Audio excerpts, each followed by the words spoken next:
Hey, this is Sid Owsley. We're back. Determination Determines Destination podcast, the 3Ds to Success, where we share stories of people who use the 3Ds to success. Determination determines destination to overcome obstacles and challenges in their life. And today I have Alex Liu. Alex is the founder and designer of a game called Dog's Bond. Dog's Bond is Alex's first game design, bringing Fortune 100 program management to the project. Now he dreams of developing the Bond gaming system into other genres. As one of the few Asian American game designers, he also hopes to bring hobby and community together. Welcome, Alex. How are you today? Hey, Sid, doing great. Thanks so much for having me. Hey, man, it's great to have you. You have such an interesting thing going on here, the game board design. And tell us your story of using the 3Ds to success, determination determines destination in your life and in developing this project. Absolutely. So the determination really came from, a desire to contribute, to create something and put it out into the world and really say, and have a statement in there. I work in, big tech, doing mergers and acquisitions. So a lot of that stuff is, proprietary. It's a lot of presentations. It's a lot of, groundwork. But once it's done, it's done, right?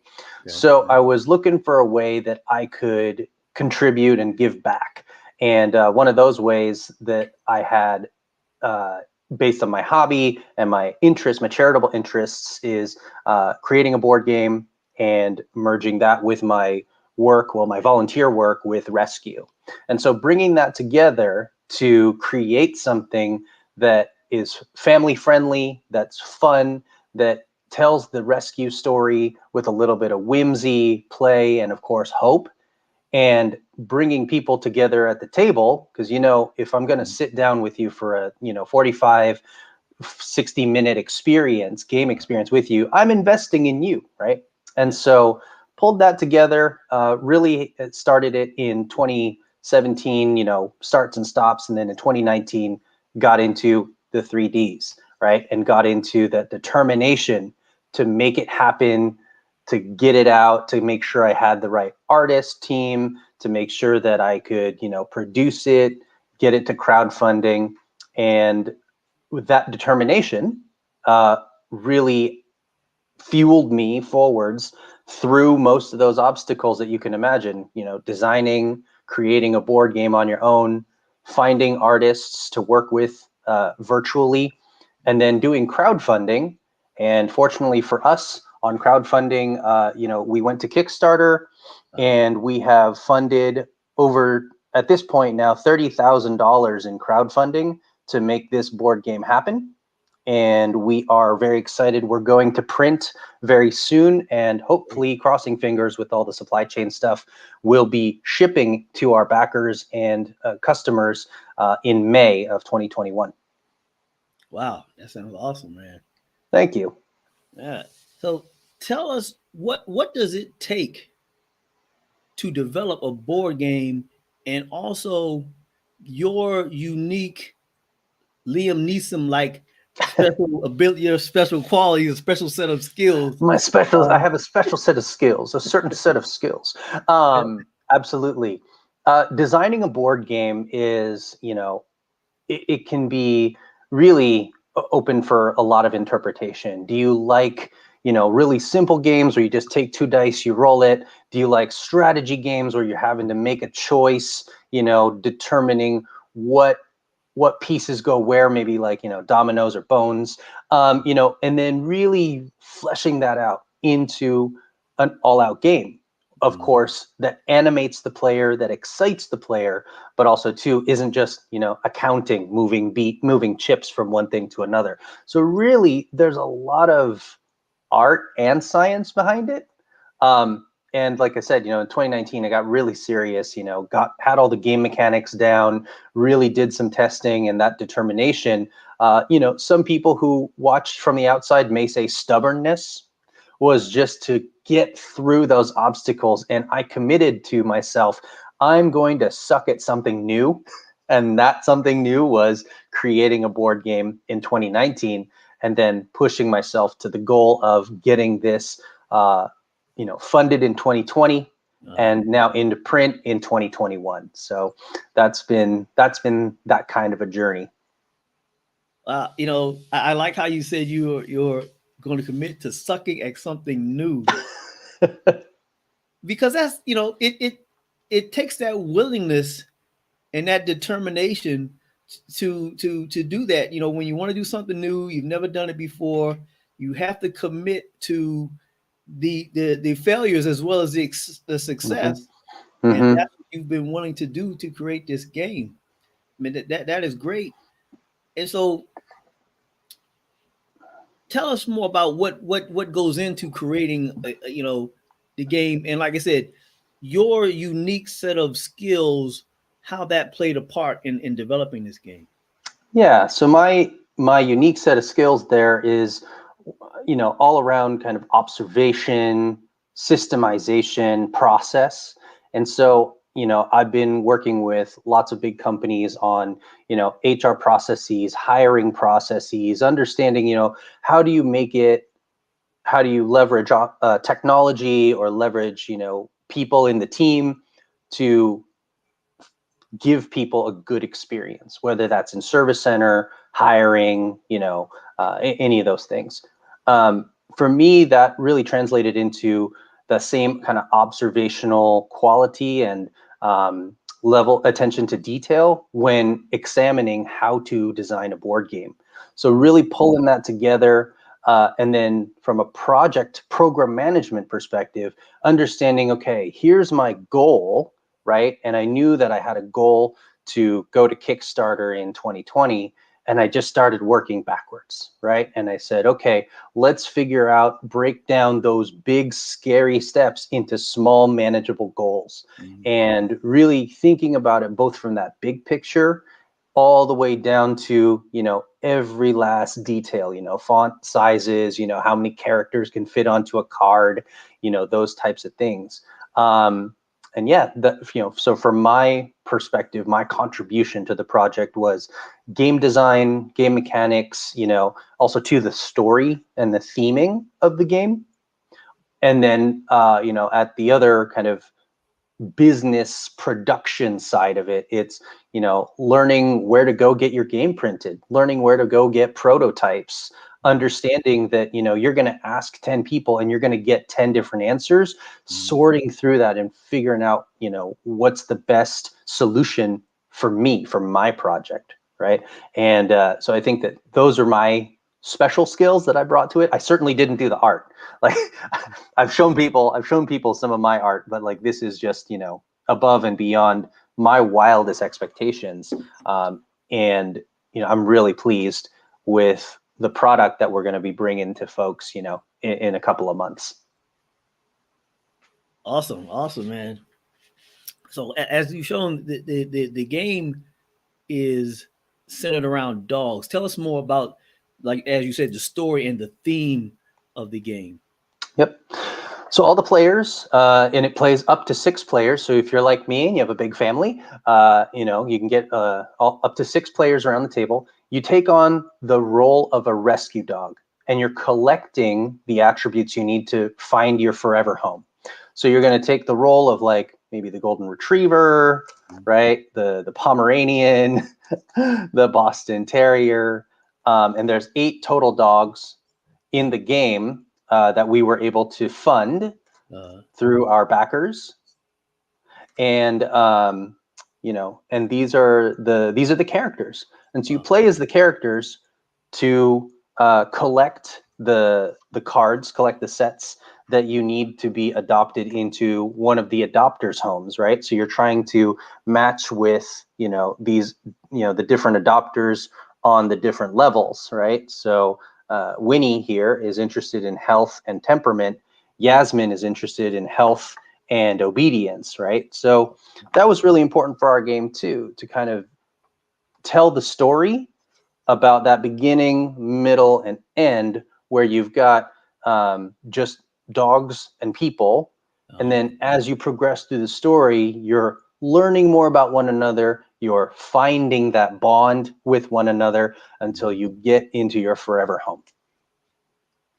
You know, that's really important. You know, a lot of people make the decision to buy a dog. It's an emotional decision. Mm-hmm. And how much research are they doing to see, does this dog fit my temperament and vice versa? That's right. That's right. And that's exactly the point of, this game. And, the way I try to present the project is that this board game is for dog people worldwide. And our whole purpose, we are a mission-driven project, and our mission is to create and develop a positive change towards that conversation about rescue and adoption. Right. A lot of times when I'm working with the rescues that I work with locally, they put me in front of, prospective people. Right. If somebody walks by, I'm the one to bring them in from, that walking by to come in. Let's look at a dog. Just come pet a dog. Free pets. No obligation. Right. And, what I would find is that a lot of times the age range of families would be about 10 years old. And they're considering whether or not to get a dog as a family dog.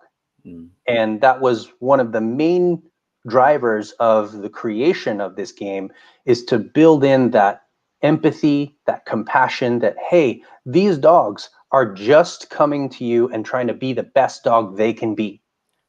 And you're going to find those friendships in really unusual and maybe unexpected places. Right. And so putting that together, designing, creating, crafting a game designed for kids, as young as 10, and, so the young players, and then the young at heart players like me, my friends group, maybe an older generation, and inviting them back to the game table is an experience that we can all share. And what I really enjoy about it is, when we play this game, and this has always been just a function of, I think, the theme as well as the game mechanics is, Sid, when you and we meet, we're like, hey, what do you do? Where are you working? Where are you from? And I find that that's very good information, but it's also a very surface level conversation.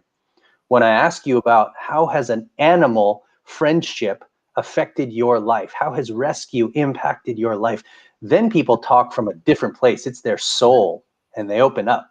And that's what I really enjoy about this game, and about, bringing it out. The game is so appropriately named. They said the bond, dogs bond, dogs bond and people bonding, That's right. over that. It's such a great thing that you're doing. And the decision to make a board game, how did that come about?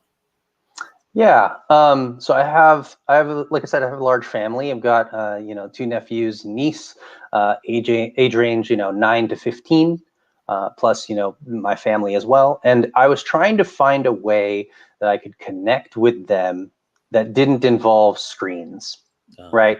We live in a very, very distractible kind of world, right? How can I engage with all 3 of them at the same time, doing something that we all enjoy, that we can all laugh about, that we can actually build a memory around? And that was really one of the kind of inspirational factors to creating and designing this game. And then, yeah, like I said, the determination of, I think I can do this. I'm going to try it. And it might, I took the, like you were saying, right? I took the failures, I took the L's, but I turned them into opportunities. I didn't get deterred from my determination. I kept my goal in focus. I knew what I had to do, and I knew what I wanted to do to get myself there. And it wasn't just, my vision executed. It was a lot about gathering feedback, a lot about listening to people. And our project, actually, we took it to over 100 rescues in the United States, who all said, hey, this is a great idea. We love your story. We love your theme. And so we got thumbs up from literally around the US. And now we're going to be working with, we're working with several rescues directly. and we're donating a portion of our proceeds back to them, because this is a game that shares the mission, that shares their story. And we want to help celebrate, and we want to help support those volunteer-led rescues that are helping improve the lives of animals. Oh, that's great. Yeah. And so you said this is a worldwide effort. Mm-hmm. Mm-hmm. Yes, we went to the world using a crowdfunding platform called Kickstarter. And that's where we went, and we, created a page that talks about our project, our idea, and it showcased our art, as well as, it has a 2-minute video, mainly of me talking about the board game and the project. What was really challenging, what was really tough about that was I basically scooped up my dream, put it onto a web page, and showed it to the world and said, hey, what do you think? Will you back me? Will you support me? And fortunately for us, we hit our funding goal, and we've now continued to see more pre-orders coming in, which is really exciting for us. And then, like I said, in May, we are targeting, public availability worldwide. Man, that's great. And what you've learned from this, that getting the funding and I know you're gonna transfer it into other things. Yep.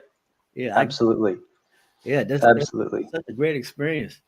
Yeah, I think that crowdfunding itself is a really unique and just marvelous opportunity that the internet age provides us, because you can say and tell people, hey, I've got a dream, it's in a box, and for, the low price, right, of, whatever you're setting per item, you can get that crowdsource, that kind of initial order of what it is you're trying to put out into the world. And also too, at the same time, even if you don't meet your funding goal, even if you fail, which was definitely a possibility for us, you can learn from that. You can kind of do that listening, and why didn't we hit our funding goal? What was holding people back from supporting us, right? Is it the way we talked about the project? Is it the way we presented the project? Do people want to see us further down the road? So lots of those kinds of questions get answered, and that's why I love your podcast, because the determination determines destination. If you know where that destination is and you have the determination, you're going to get there. And I think that one of the things is only you can be the engine of your particular idea. You can think about, oh, I'm going to bring in somebody else to help me with the, maybe it's video editing or podcast editing, right? I can bring somebody else to help me do the artwork. I can bring somebody else to do in the graphic design. But at the core of it, there's one person who is going to have to eat, sleep, and breathe this project to make it happen. And if you have that understanding and you've fortified yourself with that determination, then you will achieve that goal. It may take you longer than you expect. This project certainly took me longer than I expected. But once you get past those obstacles, whether those are mental, financial, timing, right, then you're going to get there. And I think that's so important, to not give up, right? With that, little bit of effort, with that little bit of progress consistently, rather than trying to make it every time like, oh, it's got to be a big splash. It's got to be 100% before we even talk about it to the world. No, it's those little steps. That's so true. That's the path to success. That's the determination you have to have. In fact, tell us about, in developing the game. I'm sure you had prototypes and your your showing them to people to get the reaction. What was that like? the development of the game, the development of prototypes, and getting that feedback. What was that experience like? Humbling. They're going to tell you what they do and don't like, and what they don't like, they might come up with, a different solution or try to take in a different direction.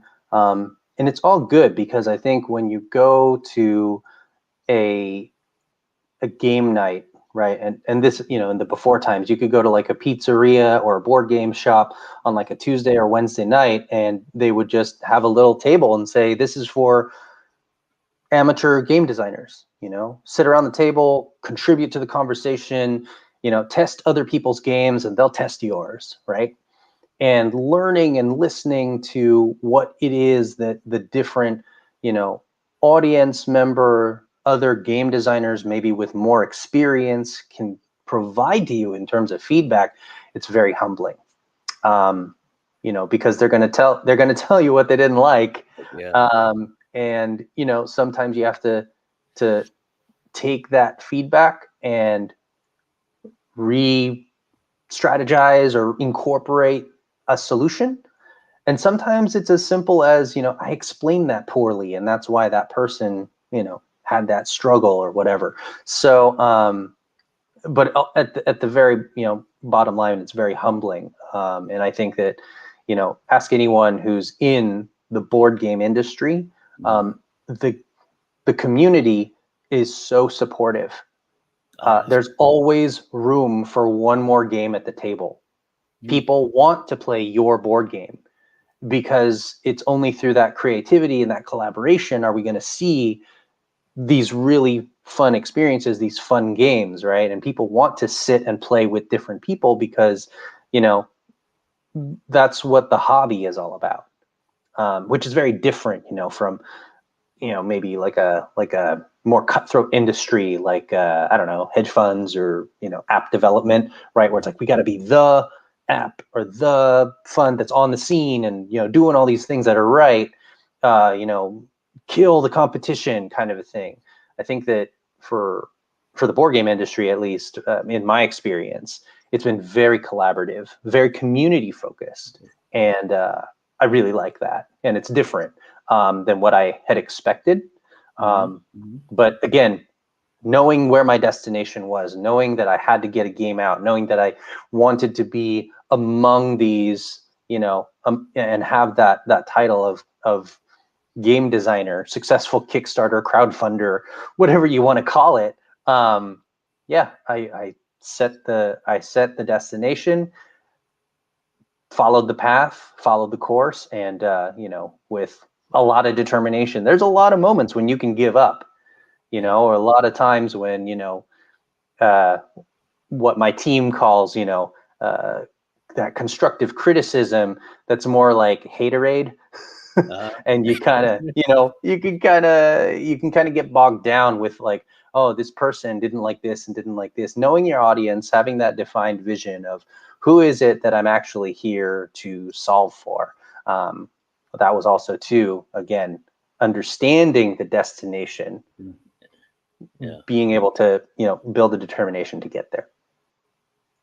Yeah, that last point is very important. Like I say, who is the audience you're trying to solve for, and the experience you're trying to give them. That's very important, and in this game, centered around dogs, tell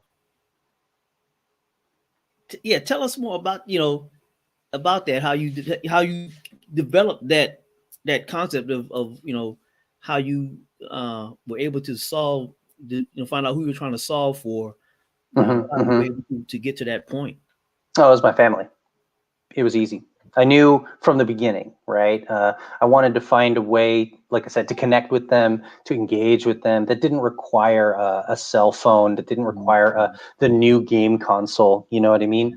I wanted to find a way, an analog way, to connect, build those memories, and laugh, right? I can't think of a time when, my family and I, we all sat around and said, hey, remember that one time when I shared a meme with you, or when I shared a video with you? Like, that's so transient, right? And like, if that's all that our interactions are around and centered around, right? Is, hey, I saw this other thing. Did you see it? Hey, have you seen this? It's like, yeah, it's very passive, right? We're not building those deep bonds and relationships that, you know, friends and family should be doing, right?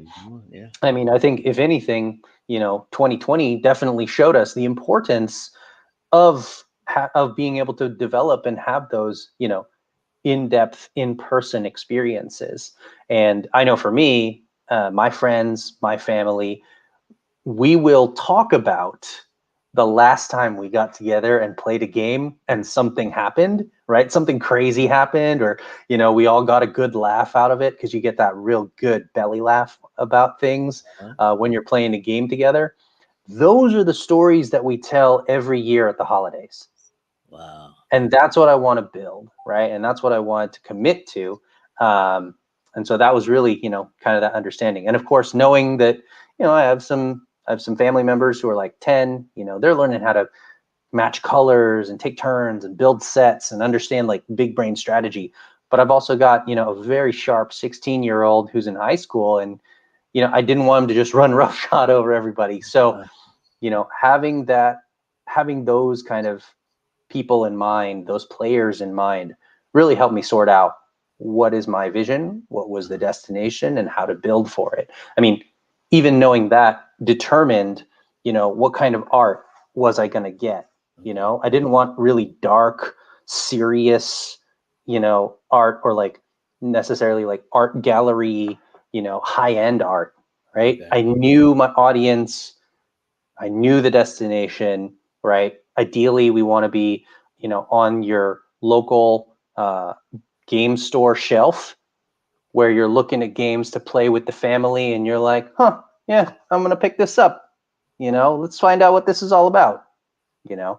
And knowing that, envisioning that, allowed me to focus all my energy and just put it towards there. You know, the people who are watching this and who are going to watch the replay, I hope that they understand that you are really dropping some golden nuggets about starting a business and developing products and or services, because, you know, you understood your audience, and you, like you said, you understood your audience, you had the goal, and you worked backward from there. Yes. And yes. that applies to every business. Yep. Well, I mean, that's what I apply, or how I apply many times, the project and program management discipline from, you know, Fortune 500, Fortune 100, big tech, into this project, right? I even knew when abouts in the year I wanted to go and try to get Kickstarter to try to get the crowdfunding. I knew when that was going to be. So everything just kind of fell in from there, right? And so in, I think it was like March, February of 2020, it was like, okay, we need to hurry up. We are behind that schedule.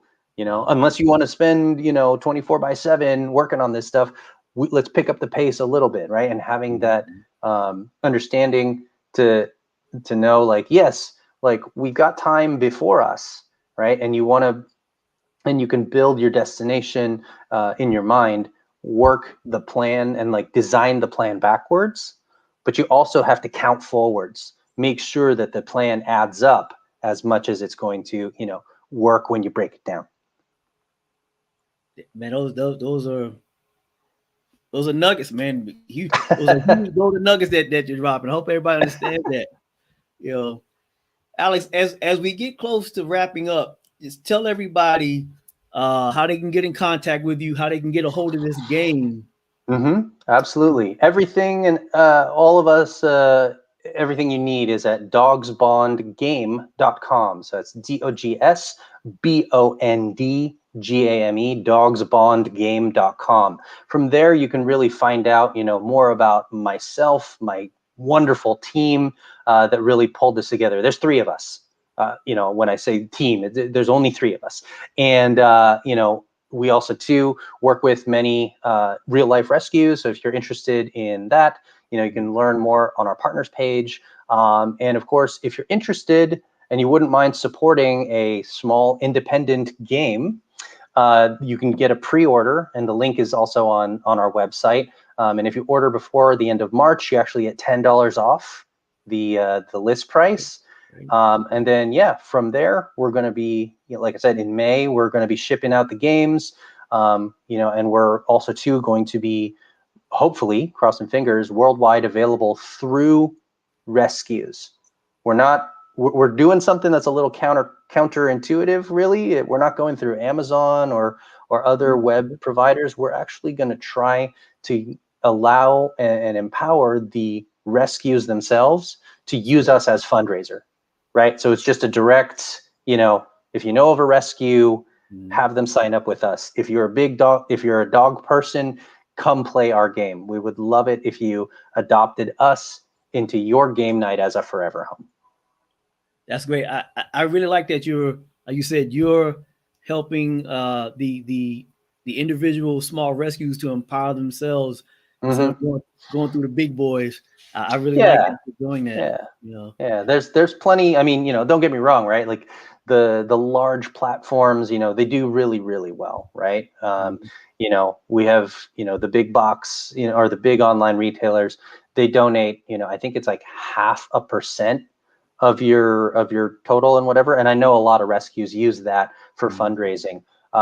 Our hearts are a little bit bigger, and so what we're going to do is we're going to go about 10x that size in terms of our donation. So looking forwards to, like I said, contributing to a positive conversation with you, your families, about rescue, about adoption, and kind of thinking about that, all the way through, supporting the great organizations that are out there that are mostly volunteer and donation run, right? And that's us, dogspawngame.com. That's great, man. And you said the $10 off will be up until what? Through March. So yeah, if you don't get in the pre-order, that's okay. Just know we're gonna be raising that a little bit, for more of the donation base to the rescues. Not because we need to, right? This whole thing is a passion project. It is about contributing and really giving back. We're really excited. It's my first design game out, and we wanted to really entice people, give people no reason not to back us, right? It's a low cost. You're helping real life animals.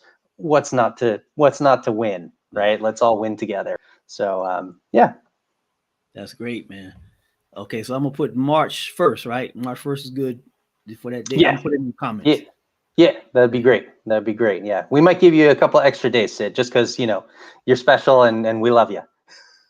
All right. Thank you, man. Well, let me see. I'll put March 5th. Perfect. Yeah, get it in.